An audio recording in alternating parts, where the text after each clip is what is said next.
Hello, I'm going to show you a few more tips and tricks using GarageBand. So I'm going to start again on the tracks, and again I'm going to use the guitar. So I'm going to go on to notes for now. So I'm just going to create a very quick song. So I'm going to go on to a acoustic guitar for now, just because that's my favourite type of guitar to play.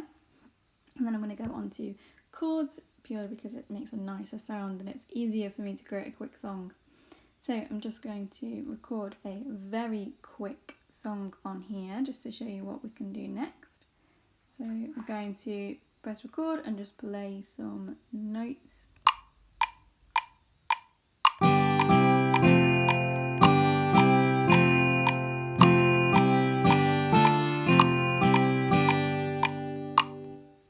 Okay, so I've got my very quick song there, and you can see up on the top with the green bar shows you how much of my song has recorded. Now, if I press this button over here that looks kind of like some bars going along next to the squares in the top left hand corner, press that one and it turns into this. So this is where we can add some live loops onto our recording to make our song a bit chunkier, give it a few more elements to it. So if I click on the live loops one, which looks a bit like a roller coaster over in the right hand corner, I'm going to click that one, and then I can see the different types of songs that are available, and you can filter these things by different instruments. So I might want some drums to go with my guitar. If I want something a bit different, I might want a tambourine to go with it. Or you can go on the different genres as well. So depending on the type of music you're looking for, it will give you different loops that you can add. So the descriptors as well just gives you a little bit more of a description of the type of songs that are available on there. So for now, to go with my guitar, I am going to put some drums in there. So instead of me going all the way down all of these, which are in alphabetical order, then I'm going to go on instruments, and then I'm going to go on all drums. I'm going to have a look at all of these that are on here.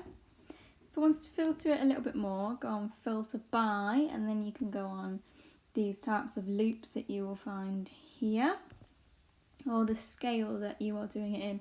So if you want a minor scale or a major scale, if it's that type of song you're looking for, then you can filter by the scale that your song's in as well.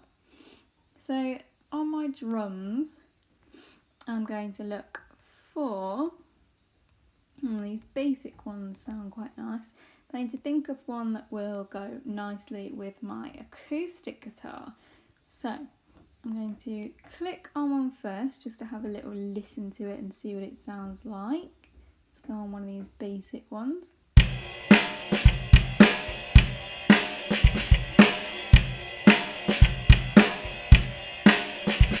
And then when I like the sound of one, that one was okay, then I can click and hold down on it, and then I can move it to wherever I want that to start kicking in.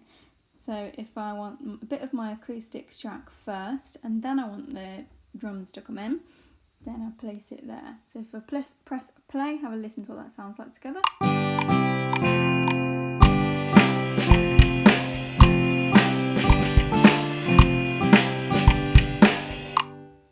So that's where you can add different types of tracks to your one that you have made yourself.